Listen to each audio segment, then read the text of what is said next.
Support for Red Blue Hoops comes from Nicholson, McNamara, Smith & Associates, Merrill Lynch Wealth Advisors, dedicated to helping clients define financial goals and develop customized wealth management strategies. Information at 812-473-7336.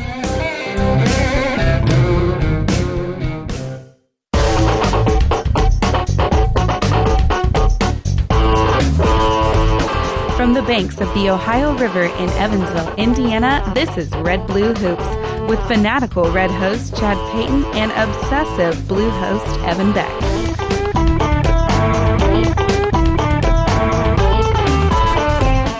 Welcome, everyone, to the third season of the award-winning Red Blue Hoops here on your WNIN 88.3. Give us a call as the hotline is open, 812-426-7400, or tweet us at Red Blue Hoops.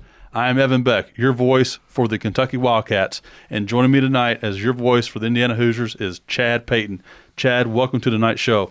Evan, Big Cat, it is number 9, right, already? Show number 9 of Season 3.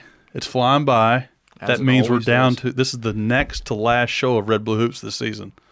There's a tear in my eye already forming. I know it. Sam and Berger. Maybe we could just do this all year long. It would be. Is everyone paying attention back there tonight? We're live radio, folks. Let's go. We've got Walker in here, interning, ready to go. He looks good.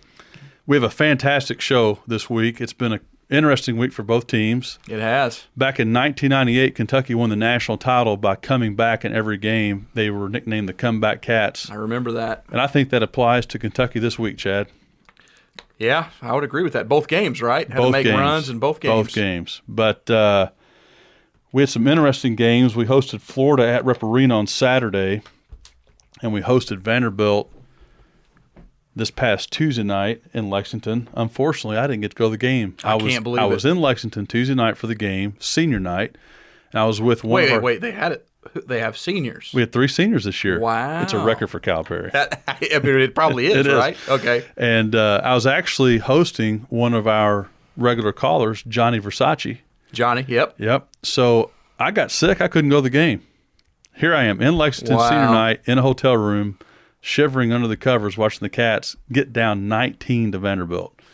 But yeah, I'm sure that didn't make you feel any better watching that. No, it was awful. But I understand we got phone lines filled up. We're going to Shooter. Shooter, welcome to this week's show. Hey, good evening, guys. How are you doing tonight? If it isn't Jamal Mashburn and Brian Evans, how are you guys doing tonight? You're supposed to say Calbert Chaney. Jamal Mashburn and Calbert Chaney would be a better combination. I'm saving that one for next week when you have Walter McCarty with him, since they went to the same high school. But okay. Real quick, Chad, I wanted to clarify some things from last week. I know I'm getting some emails about, the Tom Crean reference on the Bob Knight show. Actually, it was Bob Knight had asked Purdue's athletic director to come on the show, and he declined. I think it was George King at the time. Yeah. So they had a donkey on the show, and I thought the resemblance was very, very similar to Tom Crean. So I thought that was a young Tom Crean. I appreciate you doing that fact-checking, because I couldn't find an article on that. So I appreciate you telling the truth there, clearing the air. That might have been, a confusion on my part, but they look very similar when you're coaching out there. Hey, Shooter, was the donkey's name sir. Jack, as you said? Yes. It was still Jack, okay. So let me get this straight. This is the Bob Knight show, and they had Jack the donkey on the show. Correct, in place of George King, the Purdue athletic director. Hey, I think you referenced Chuck Mallory as the host. I think it's Chuck Marlowe too, isn't it? You remember? Yeah, that? I think you're right on that. Who's Chuck Mallory? When you're 9 years old, you can only remember. I think that's old football. He kind of combines. Football there. coach. Yeah. What else do you have for us, Shooter? You guys have to watch out for. But I wanted to tell you guys, people asked me what I was giving up for Lent this year. We're in the middle of Lent season. I'm excited about it, and I'm giving up Tom Crean. I think that's what I'm going to give up. Do you? I got a question for you. Do you think for sure he's gone after the season? No, unfortunately, I'm scared to death that he's not, Evan. I think really the LSU chatter that I'm hearing is great. I'm hearing Greg Marshall. I hear Billy Donovan. I don't know if he's going to leave. Brad Stevens is a pipe dream. I wouldn't mind Chris Mack or Archie Miller. No. But let's just talk about the Purdue game real quick, because I know you guys have breaks and you have a lot of callers. The Purdue game that bothers me, I'm watching. The kids are trying hard. They don't listen to a word he says, obviously. Why would Davis why would you put Davis back in there with 4 fouls? And then Bryant instantly fouls as soon as he comes into the game. And we 11 first-half turnovers, I think. I don't know. I have to check that. It was. We cannot afford to have 11 turnovers. And you're right. My mistake from last week. We have 3 junior guards. Yes, 3. That turn the ball over like it's just nothing. Yeah. I can't understand it. I can't understand this. And the kids play hard. You want to talk about the injuries, all this stuff. There's still talent on this team to be successful. So, like Tina Turner's song from 1987, I want to dance with somebody. Don't tell my boss, but I'm going to watch the Big Ten tournament and pray to God Indiana can win 5 or 6 games in a row. Me too. I'm in. I'm going to do it too. They basically got to win a national championship to get into the tournament. It's pretty embarrassing. I mean, it's ridiculous. And if you look at Indiana's record in the Big Ten tournament for the Indiana fans, they're still holding on to a glimmer of hope. There's no way. He hasn't advanced past the second round of the tournament with a fully healthy team that can't break a 3-2 zone. You're right. Hey, Shooter. I just don't understand. But going to Kentucky, the Kentucky fans were all panicking really quick. If you look at them, they're starting to come together. Their kids actually listen to the coach. They do. So, I mean, it's amazing. There's a lot of talent there. They actually are able to recruit a top 50 kid. Real quick, Chad, here's a little quick tidbit before you and I get off here. All right. I believe there's 35 kids in the top 50 ranked class out of the state of Indiana the next 3 years. How many are committed to Indiana? 0. Yeah. That's exactly what I have for you. So, you guys have a great night. Hey, I appreciate you guys letting me call in. We'll see if Indiana can pull off a miracle here in a few weeks. Shooter, thanks for calling, sir. Absolutely. Thank you, Shooter. Wow. Thanks. Man, he's fired up. Wealth of knowledge and wealth of something. Maybe it's not knowledge, but he's got a lot of things. Jack the donkey. Going. Wow. That's pretty funny. Well, speaking of historical perspectives, let's stay to the hotline here. We now have Kim on the Red Blue Hoops hotline. Welcome to the night show, Kim. Hey, how you guys doing? Good. We're doing great, Kim. How are you doing? Yeah, I thought that game we played the other night with Purdue, I thought for sure we were playing at Rupp Arena. Oh, nice. I like it. I kind of did, too. I would agree with that. What does this mean? Well, I mean, come on. With the fouls, 25-4, the free shoot. Come on. Now, wait just a minute. No. What's the discrepancy with that? There's no such thing as foul discrepancies. Fouls are what fouls are. If your team fouls more than the other team, that's just the way it bounces. Oh, boy. Yep. That's true. That's the one who wins, the one who makes the most baskets. You got to call that unfair. That was not right there. It was pretty ridiculous. Yeah, I got some stats on that I'll read here in a little bit. But that's Indiana, though. Evidently, they foul a lot, and they don't draw enough fouls either, so they're not attacking the basket. And that's on game plans, I guess, as well. I've studied Indiana's defense this year, and a lot of their fouling is occurring due to some poor perimeter fundamentals that puts more pressure on the defense, gets them out of position. Yeah. Oh, I knew you kids would have an answer for me. You always did, Chad, and you always will, I guess. We try here. We try to do this. Hey, Kim, I'm still waiting for that invitation for our dinner this year. Okay, well, we got to wait till the end of the season. Okay. I just want to make sure that doesn't get kind of brushed under the carpet here. I'll tell you this. Was it pork chops or something? Indiana makes it. We'll make it till Indiana wins the whole thing. Well, hold on. I'll be dead. I mean, if we wait another 30 years, I will be probably on the other side of the dirt. I'll be 77 years old. So maybe we'll get that statue back. Exactly. People have 30 more years to find that dang statue. Yeah, you have a great weekend, guys. All right, love you. Talk to you soon. Thank you. Thank you so much, Kim. Man, she's a hoot, man. She's awesome. like your sister. She does a little bit. I know. Geraldine? Yeah, they have a little similar ring to it. Before we get back to the hotlines, we have so much information to cover in our last 2 games. I was talking about Florida. The Florida-Vanderbilt game were almost identical twins to each other. We got off to both games absolute terrible starts. We're down 12 to Florida in the first half, but somehow with Malik Monk playing terrible, 5 turnovers in the first half, 1 of 4 shooting, our other players stepped up and got us to a tie, 28 all at half. And then the second half, Chad, Monk went off, absolutely went off. 30 points, 10 of 11 free throws, but he drove the basketball. He didn't settle for jumpers. I think I said that early on. I know, you're exactly right. And at one point in time, Cal waved him over, and Cal gave him a big hug because he drove the ball. I saw that. So adding that to his game will help our team as we're now into March. But Bam stepped up, had a huge game. Bam has become our most consistent player here the last couple weeks. Yep. As you remember, some of my friends, UK fans, were giving Bam some grief. Ever since we talked about the Bam analysis, he's been playing fantastic. And he wasn't playing bad before. He really wasn't. Taking it to another level. He has taken it to another level. But let's go back to the hotlines. I understand we have Wayne on the line. Wayne, welcome to Red Blue Hoops. Hey guys, how you doing tonight? Evan, sorry to hear that you were sick. Oh, dude, in Lexington. I appreciate that. I was sick right with you. Only I was in Evansville watching a bad Indiana team. So. My sympathies with you there, Wayne. I mean, it's one thing you be sick and watch your team, at least win, come back and win. But that's true. You watch your team basically get destroyed night in, night out. It's pretty painful. No kidding. But what's going on, guys?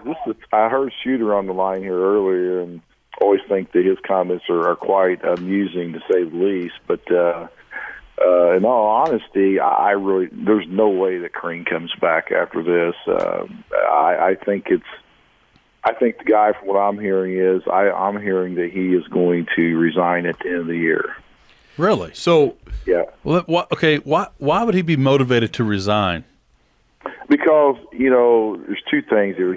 There's too many coaching jobs that's going to be available for him. He's only got 2 years on his contract. And after this season, after July, there's $1 million buyout. He's not going to be able to recruit. I heard Shooter make that comment about recruits coming in next year. You can't recruit unless you have an extension, at least to have 3 to 4 years, because college kids ain't going to come just for – unless you're Kentucky 1 year and done. That's right. That's right. That's a good point. Yep. But for Indiana, I mean, you got to have a coach that's got a contract longer than 2 years, and they're not going to re-sign him. And I'm pretty sure that he's aware of that. After this year, I see him pretty much finding another job. I don't see him coming back. So, hey, Wayne, get this. Evan and I were just talking, and he brought up the point that really the IU media. There hasn't been much written about this, though. Normally you get to the end of a year, there's a bunch of articles. It's the end is near for Crean. I have not really seen that much. Wayne, real quick, let me interject my perspective on that. I was Sure. thinking back to the end of Tubby Smith's career at UK, and you got to realize Tubby Smith won a national title at UK. He won 76% of his games, but the pressure from the fan base was so intense that there was a lot of chatter already surfacing in the media. In fact, we were getting a lot of flack from the national media for being an out-of-control fan base. And then when the Billy Gillespie debacle was occurring, I mean, it was all over the place. And I find it curious from an outsider looking in that I've not seen any media whatsoever talk about Crean leaving this year, but the fan base seems like it's everywhere. There's a gap. This is the thing I'd probably say the difference, probably with Gillespie is that, obviously you can't even include that in this situation. That's true. Crean is really, he's kind of like Tubby is. He's a nice guy. Yep, that's exactly what we were saying. But the thing about Tubby is Tubby did bring Kentucky a national championship, even though it was probably on the cusp of Rick Pitino's team, but he did win a national championship. Crean's done a really pretty admirable job for Indiana to bring them to where they're at, but he's not going to take us any further. And you look at his contract, they're not going to sign him anymore. They're not going to give him an extension. It's not going to happen. And he's not going to be able to recruit. That's almost a death penalty for a college coach. That's true. That is exactly where he's at right now. So the media, they don't want to say anything about it because he's such a likable guy. I mean, and that's the thing that's tough about it. But Glass is not going to be able to re-sign this guy. And from what I'm hearing, all bets on. I mean, I agree with Shooter. I don't think we're going to get a Brad Stevens, but it is a real possibility that we can go get I've heard Tony Bennett's a possibility. I've heard Billy Donovan, obviously. Billy Donovan's not happy at OKC. There's just some opportunities that Indiana's got to go explore. They're kind of like what Kentucky was before they hired. It is. It's a very similar situation. Kentucky went out and made a splash with a coach. Let me give you guys a little fair warning. If you go down the Billy Donovan road, which we went down twice with him, way down the road, he has a very difficult decisions. And you have to also remember he left Florida for 3 days for the Orlando Magic and then rescinded and came back to Florida. I do remember that. So just keep that in mind if you guys go down that path, to be prepared to have the rug pulled out from underneath you by Donovan. That would be bad. Yeah. So I think that's probably a good point, but but I think there's a real possibility that he's the reason why that he was so skeptical going from Florida to going from the college ranks to the NBA ranks. I think he was really skeptical with that because of the Durant situation. I think that's why he backed off of it. Because then Durant, obviously, after 1 year, he was there, left. They didn't get the championship they thought that he was going to get. Yep. The situation is totally different for him now. He's not going to have Westbrook stay there, and he's basically in a rebuilding situation. In the West, it's got San Antonio and Golden State going to be tougher every year. It is. So, he's in a tough spot. I agree with that. So, there's a real shot here, I think, to pull somebody like that. If obviously not him, I mean, there's guys like a Tony Bennett, Virginia, that Jay Wright, Villanova, maybe. Yeah. I mean, there's guys that's got ties. I mean, the thing that we got to realize is this, and I'll say this with Evan, just so Evan can kind of get this. Indiana is paying the 4th or the 9th largest contract to any college basketball. Top Crean in the country. There's no way that this job is not a marquee job that we can't get somebody else in there that's a top-notch coach. Absolutely. Interesting stuff. I appreciate the conversation, Wayne. All right, man. Talk to you guys later. Hey, see you, man. Fantastic. We're staying on the Red Blue Hoops hotline tonight. On fire. Geraldine, welcome to tonight's show. Go ahead. Hey, how are you guys? That was an interesting conversation. I was enjoying just hanging on the line and listening to you guys. Yeah, that's what we dig deep here at Red Blue Hoops. We do. You sure do. I want you to know I'm so dedicated since I've missed so many Thursday nights this year. I'm calling in from getting ready. I'm out and about getting ready to dine on a lovely filet, but I wanted to make sure that I made my call tonight. So. Nice. Did you say a lovely filet? A filet, yes. Where? I'm looking forward to it. Where? Longhorn. Ah, yeah. Nice. One of the best salads and blue cheese you can buy. I'm having blue cheese, too. Yeah, their salads are absolutely fresh.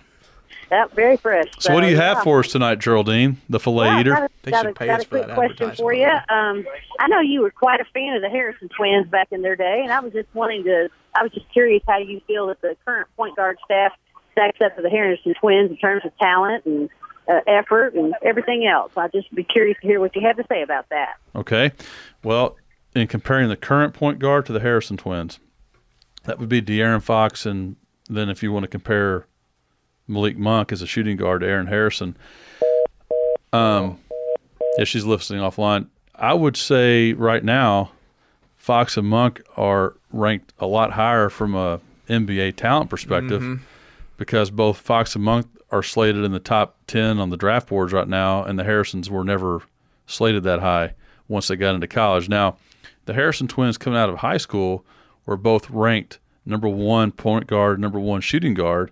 Once they got to Kentucky, some of their deficiencies were exposed. Yeah. That's what happens in college basketball. That's why the agents love for the players to go to college.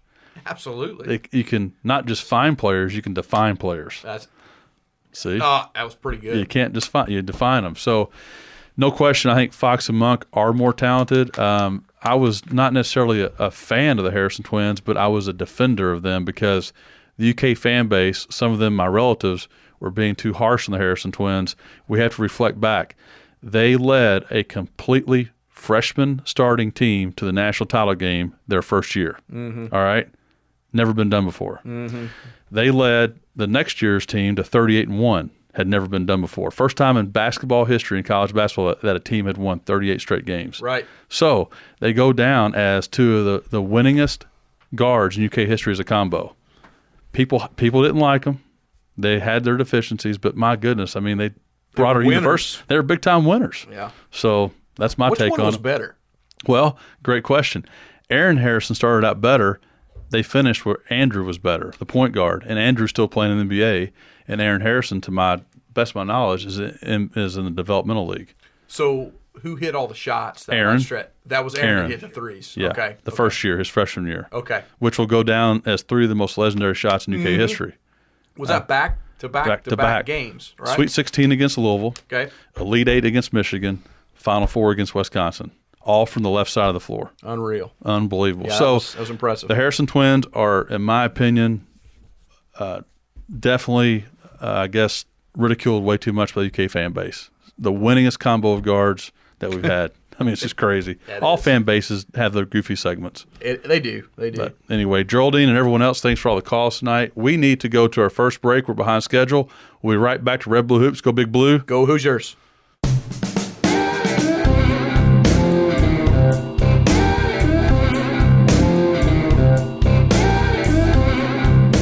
Support for Red Blue Hoops comes from Nicholson, McNamara, Smith & Associates, Merrill Lynch Wealth Advisors, dedicated to helping clients define financial goals and develop customized wealth management strategies.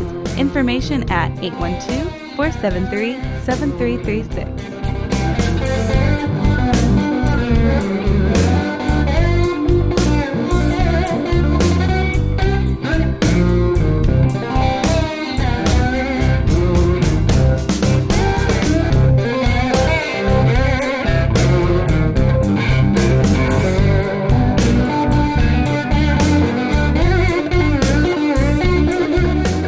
Red Blue Hoops fans, welcome back to tonight's show. Again, that's the band, Chad and the Spring Cleaners. That's getting catchy. It is. Like that. See, we'll have a contract by the season's over. You never know.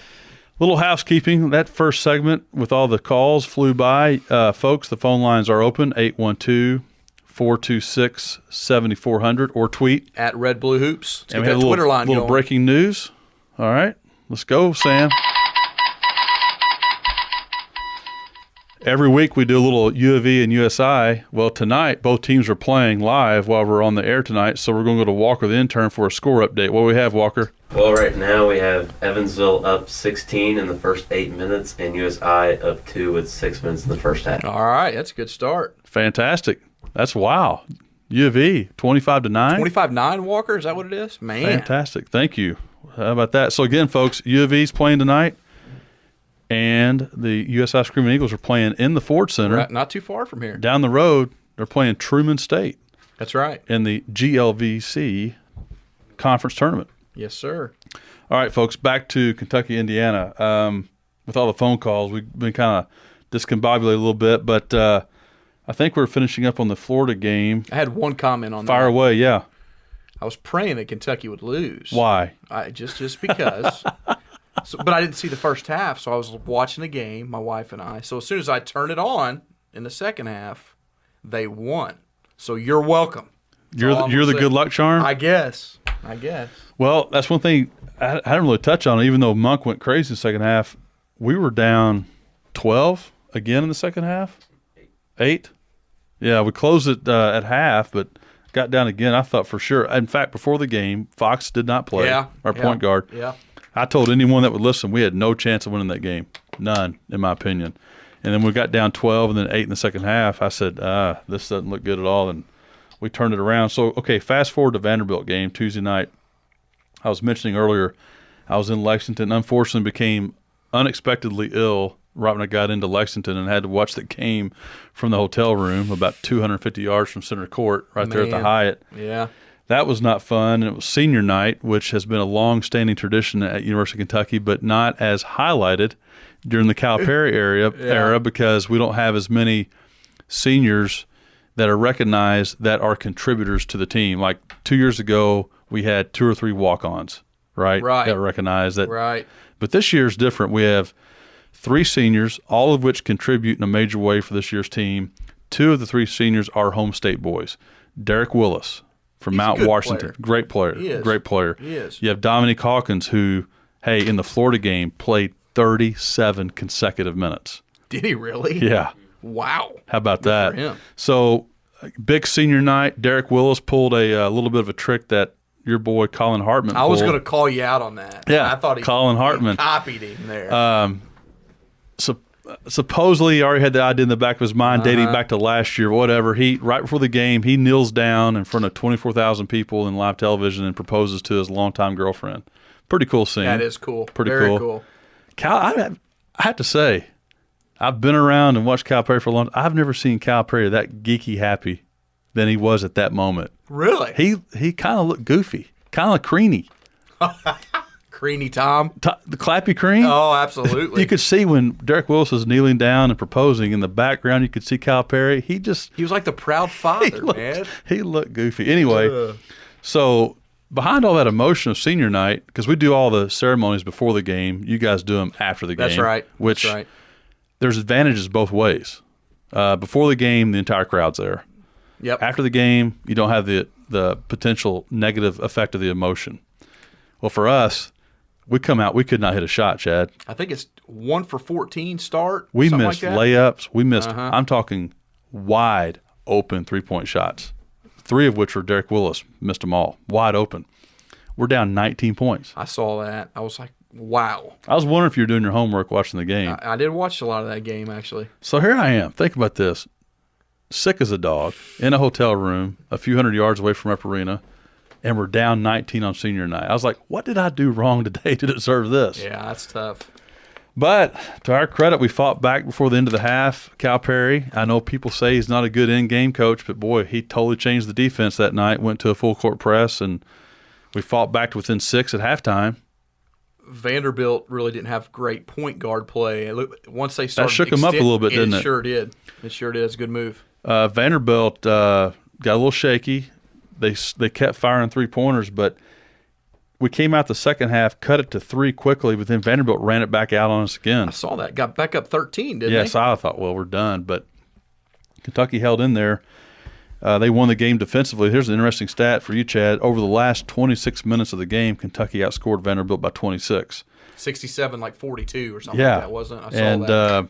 Crazy. Malik Monk, once again, a huge second half. Incredible. Check this stat line out for his last 2 second halves. Monk, 50 points, 13 of 24 from the field goal range. For field goals, 54%.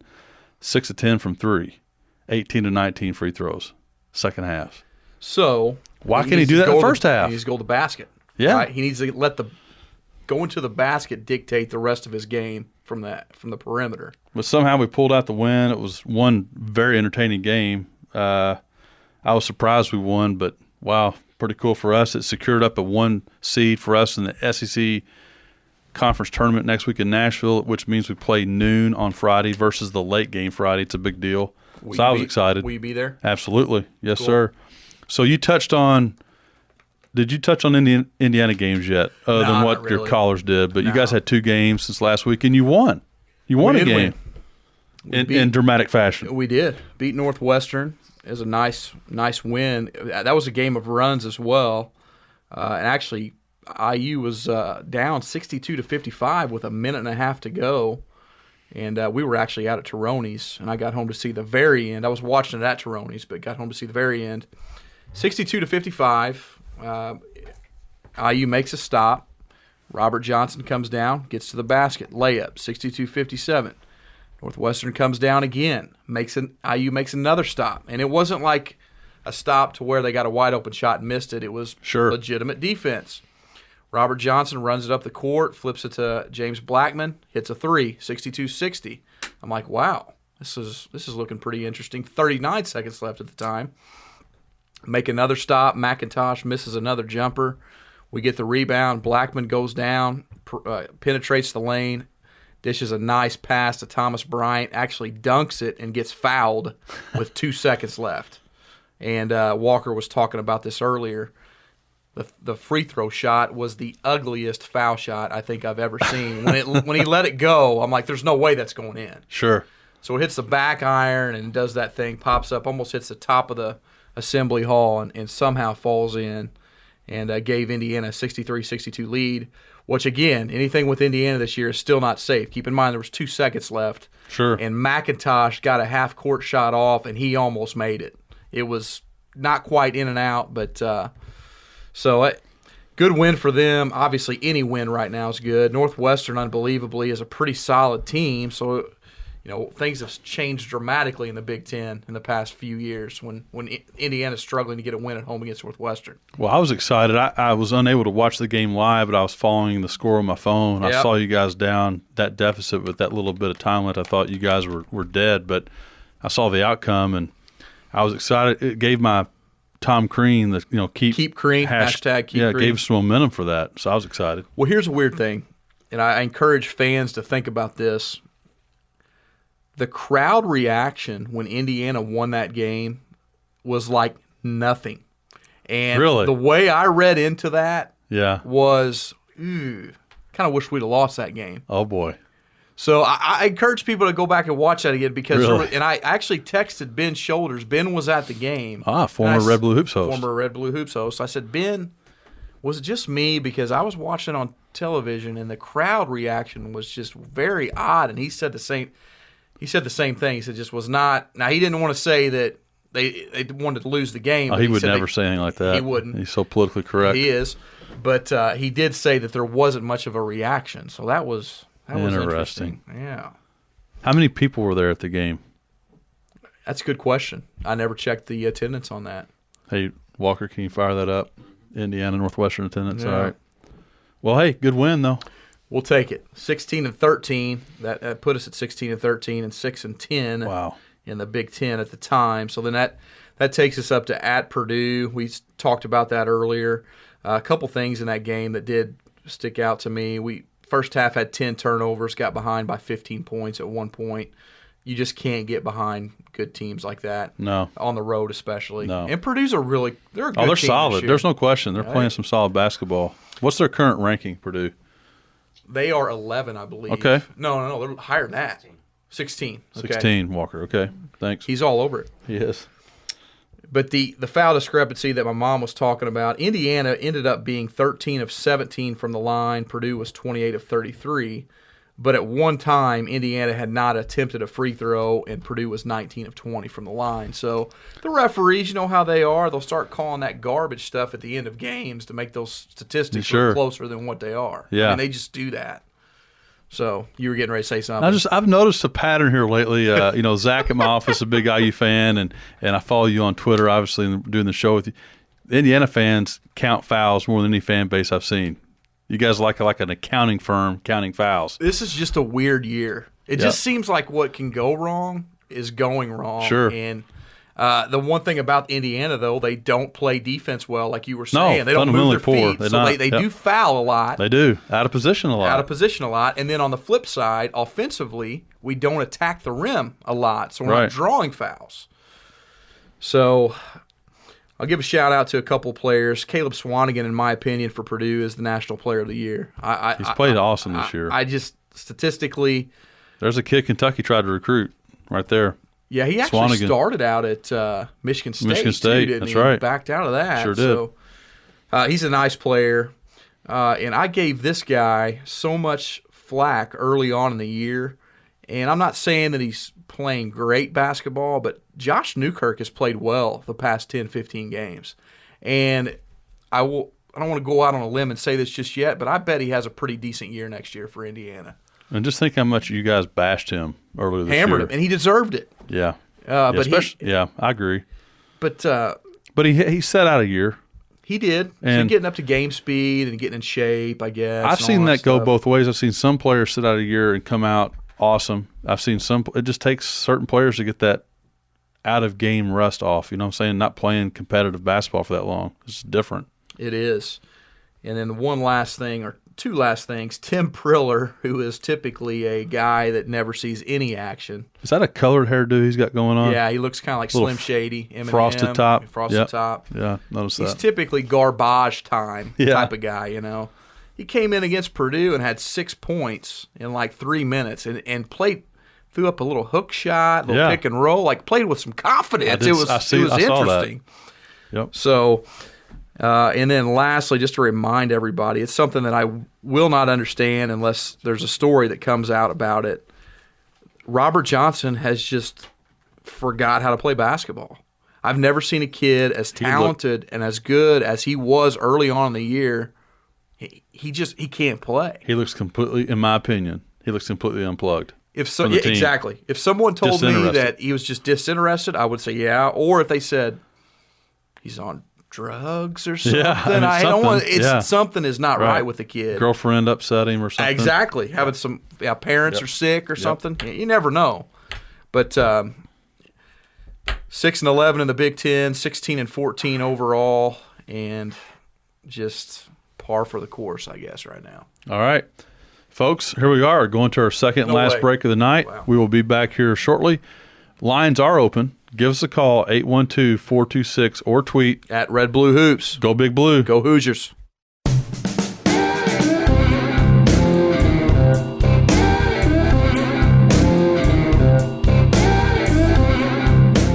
Support for Red Blue Hoops comes from Nicholson, McNamara, Smith & Associates, Merrill Lynch Wealth Advisors, dedicated to helping clients define financial goals and develop customized wealth management strategies. Information at 812-473-7336.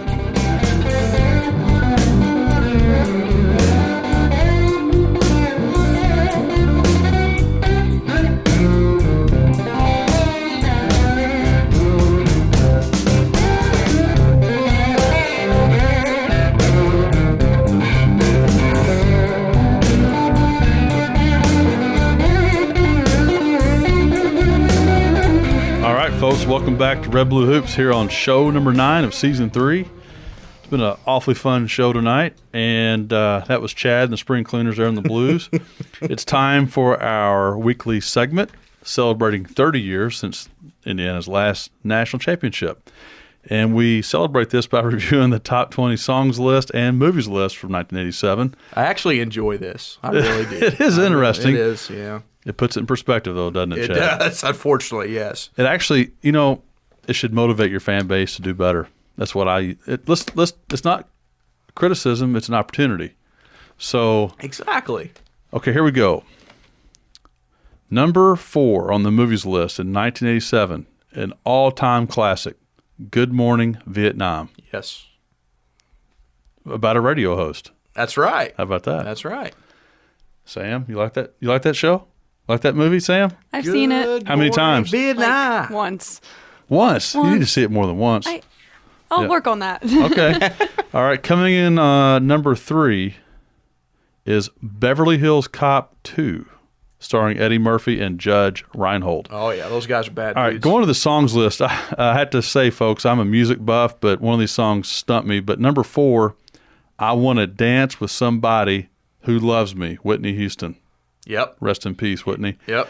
But number 3, once I heard the music, I recognized it. But if I said the name Gregory Abbott, yeah, exactly, Berger. Same reaction I had. Would Gregory Abbott ring a bell as a top 20 number 3 song in 87? No, but here we go. Yeah. Oh, yeah. Here we go. This proves how long it's been since Indiana has won a national title. At the number 3 song, no one knew in the studio. Watching you. That's a good one. That actually is a pretty good one. Romantic up here. It is. It is. So there we go. That's our 30-year anniversary segment for Red Blue Hoops. He's bringing it, man. I love it. I love it. Hey, Walker, what's the update on U of E score? For the first time ever, U of E has hit 2 free throws in a row, and they're up 17 with 5.5 to go. Listen to this guy. Wow, that's awesome. I love it. That was pretty good. I think we're going back to the hotline. Is this Wayne for the second time tonight, Wayne? Absolutely. Oh, he heard some news. Uh-oh, what we got? Breaking news? Well, I have to say, I heard the Robert Johnson comment a while ago. I think Robert Johnson, he's in Space Jam. I think he got Hey, I said that earlier. You can't take that one from me. No, but I think he's got his game taken from him. I think that's what's happened. That's certainly what it looks like. Man, this guy, it is amazing. At one time I was watching the games early in the year, at IU, and me and several of my buddies were saying, this guy is the only guy we got on the team that really gets what Indiana needs to do. That's right. He's the best all-around player, and he's just, I think, to say disinterested is probably, that's probably calling it short, because it's just amazing. He's just not even. He's a shell. He said it right. I think Evan probably said he is not plugged in at all. No, he's not. He's not. No way. Yeah, it's weird. Just look at his facial expression alone. You remember that pass he made in that Minnesota game? Yeah. Wow. Awful. Yeah. And and the thing that, probably I think that, I've been listening to a lot of the guys on Assembly Call, and they're just talking about, how, Crean has probably, when Crean's had good teams, he's had teams that's basically, it's had probably good leadership on the floor, but when he's got no leadership, he doesn't know how to give leadership himself. No, he doesn't. Well said. And it's so obvious, and I think that's what's happened with even with really Rob Johnson. I mean, it's just amazing. There's no leadership at the top, and I think that's why I don't think Crean will be back. But hey, guys, good listen to you. I'll talk to you later. I love it. Thanks for calling Awesome. again, man. Hey, one of our listeners and one of my strongest supporters, my wife Allison Beck, has sent in some news. We have some breaking news, Sam. Uh-oh. Working Sam over back there tonight. We have to give a shout-out from Red Blue Hoops tonight. One of our regular callers, Coach from Murray, Kentucky, has been inducted to the Murray High School Hall of Fame. Nice. So congratulations to Coach Carr, my father-in-law, by the way. That's important. Congratulations, Coach. That's awesome. pretty cool. Yeah. Where are we going, Chad? We just celebrated 30 years. I did have to ask you about something. Oh, fire away. So I already tweeted you about it, and you just had a quick answer. But I did. De'Aaron Fox, he's been studying the game. He studies NBA 2000 6 hours a day. 6 hours a day. I was trying to figure out how he went to class. Yes, I understand. And by they only have 3 hours a day. We had to practice too, so he's practicing. Don't forget he was injured there for a while. Boy, you guys are trying to cover him here. I was actually Saturday. We were in Lexington for the Florida game and ran into my nephew Beck Pennington on the UK tennis team. I saw. Okay, yeah, and they're doing really well. Nice. They, in fact, the day before last Friday, they traveled to Illinois, Big Ten tennis team that's ranked higher than Kentucky. Kentucky blanked them 4-0. Awesome. So congratulations to the Kentucky tennis team. But I use Beck as my sounding board because they all use the same tutoring center for athletes. Okay. And I always say, hey, are the players coming to sessions, yada, yada, yada. And he says, dude, Cal will not let him miss sessions. I know. But I like that's a good one. I just saw it. It was on Bleacher Report, that's and I'm like, interesting. These kids in these video games, man, they're relentless. There's one thing I'm proud of Walker. He doesn't waste a lot of time with video games. That's good. So, but yeah. My challenge though, again, to not just Chad, but to all of our Hoosier listeners out there about this Tom Crean chatter about him leaving. Again, where is the media? Are they truly just being nice to Crean because he's a nice guy? I would think that there would be someone out there, though, that would want, because it's a tremendous opportunity. Think about, as a reporter, it'd be a break huge a story. Absolutely. It just seems like it's just odd that there's not any more substantiated chatter out there that's making it to the mainstream media. And Bob Kravitz is his name? That's right. Wrote an article, said that Hoosier fans need to stop dreaming. Crean will be there next year. He put that in writing. And again, that was 2-3 weeks ago? It was. And they've continued to lose games. But they beat Northwestern. They did. Boy, we're really I know. going a different direction. So, hey, Chad, earlier this season on one of our billboards or commercials or something, you talk about March being your favorite time of year. Here we are. It's March. It is March Madness. I didn't even say that earlier. I know. I was waiting for you, but it is. I'm still pumped. You're pumped too. Well, I'm very excited, and we're quickly approaching Selection Sunday. That'll be 2 Sundays, right? This Sunday, then the following Selection Sunday. That's right. Next week. So, bracketology right now, we have Kentucky sitting as a 2 seed in the South region, which has them going to Indy. Which again, you can go up there and watch them with me if you want to go. Oh, boy. I can't do it. But something came out today that I found very interesting. I thought we'd bring to tonight's show. And this is something that Cal Perry and Kentucky fans have been outspoken about for years, and that the selection committee tries to play it like they're doing everything by the numbers. But when you look at the brackets and where they put teams, it's very mysterious. Absolutely is. And let's look back to last season. Kentucky wins the SEC regular season. They, as a co-champion, they win the conference tournament. They beat A&M in the conference tournament. A&M's a 3, Kentucky's a 4, slated against the Big Ten champ, Indiana. Indiana was 15-3, won the Big Ten outright by 2 games. Yes. It was a 5 seed. And crazy. Kentucky, Indiana playing the second round is insane. Travesty. Yeah, travesty. So today, Cincinnati head coach Mick Cronin hey, by the way, used to coach at Murray State. He came out today, and here's his quote. I'm a firm believer that the NCAA Tournament Committee, everything is so financially driven that no matter what is said on Sunday, they're trying to sell tickets. Boom. Like I said, it's all about money, folks. It's all about money with the NCAA. Well, and it makes sense, doesn't it? In a way, I can see that. Is that a pun? It makes sense? Yeah, that's right. But, well, I mean, truthfully, I mean, they set these games up to sell tickets and to sell TV ads. They do. And, I mean, I guess I understand it from a business standpoint, but don't be holier than thou and try to say you're not doing that. Just come out and say it straight up. Absolutely. Yeah. But anyway, I thought that was interesting. That's been getting a lot of play for a coach to come out. It's actually on video. You can find it online, his comments. But so speaking of March Madness, we're heading toward conference tournaments next week. But before the conference tournament starts, I think each team has a game remaining on the schedule. Yep. Where do you guys go this weekend? We play at Ohio State. All right. That is Saturday, 11 o'clock tip, local time.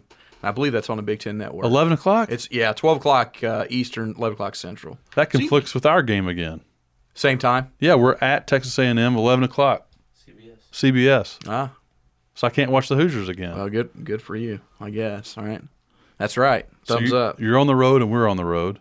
So what are your chances against Ohio State? If I had to do a line on that, I would say Ohio State would be a 5-point favorite. But I haven't seen anything on that yet. Yes, what today? Thursday? Yeah, probably haven't released the line yet. Yeah. Kentucky at A&M. I heard one of Kentucky's regular media people saying it's the perfect trap game for Kentucky to lose. They've won the conference. They're a 1 seed in the conference tournament.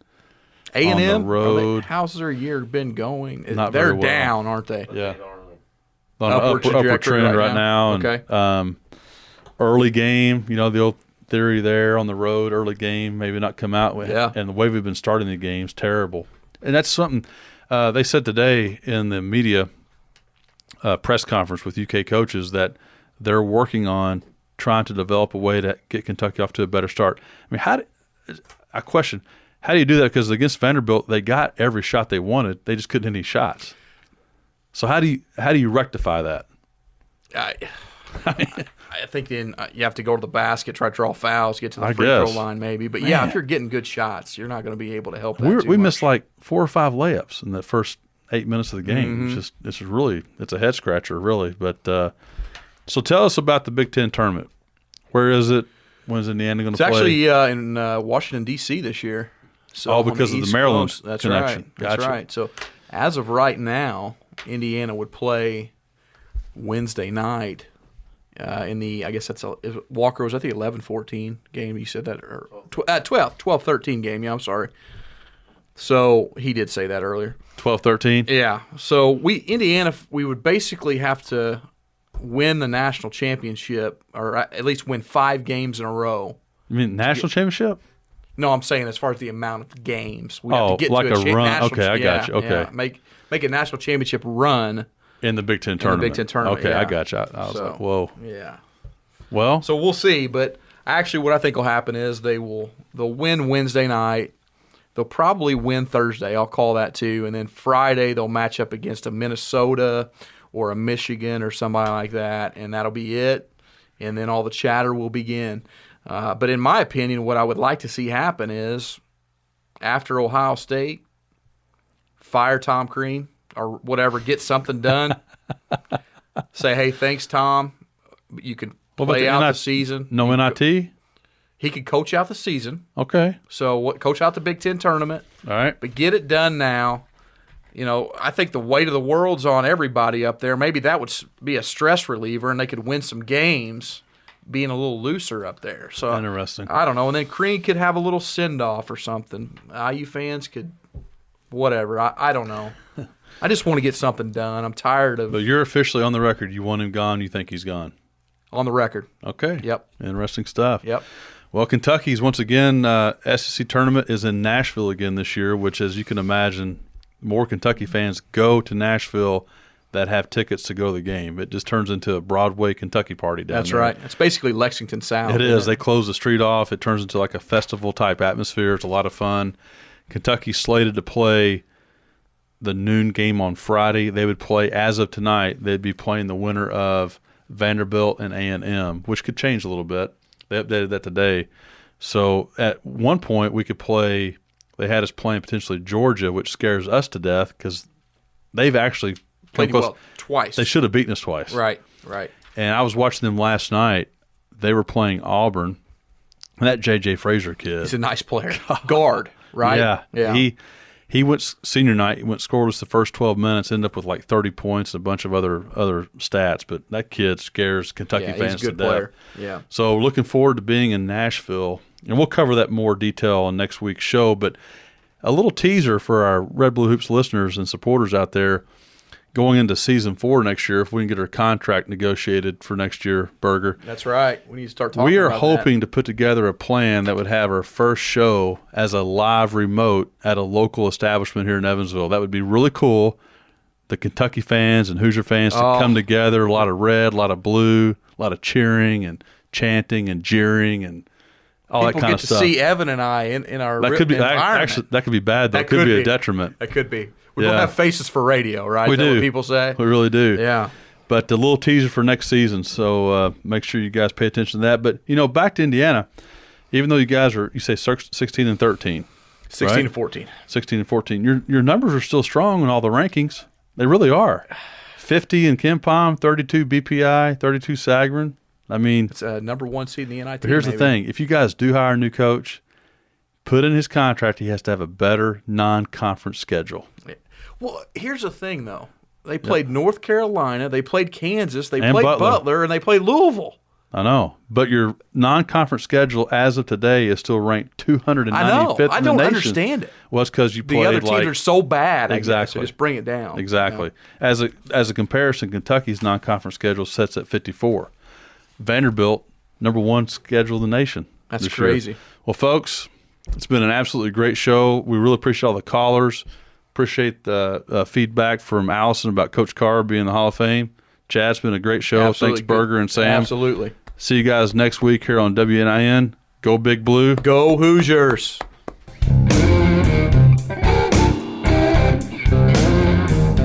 Support for Red Blue Hoops comes from Nicholson, McNamara, Smith & Associates, Merrill Lynch Wealth Advisors, dedicated to helping clients define financial goals and develop customized wealth management strategies. Information at 812-473-7336. Red Blue Hoops is a production of WNIN Tri-State Public Media.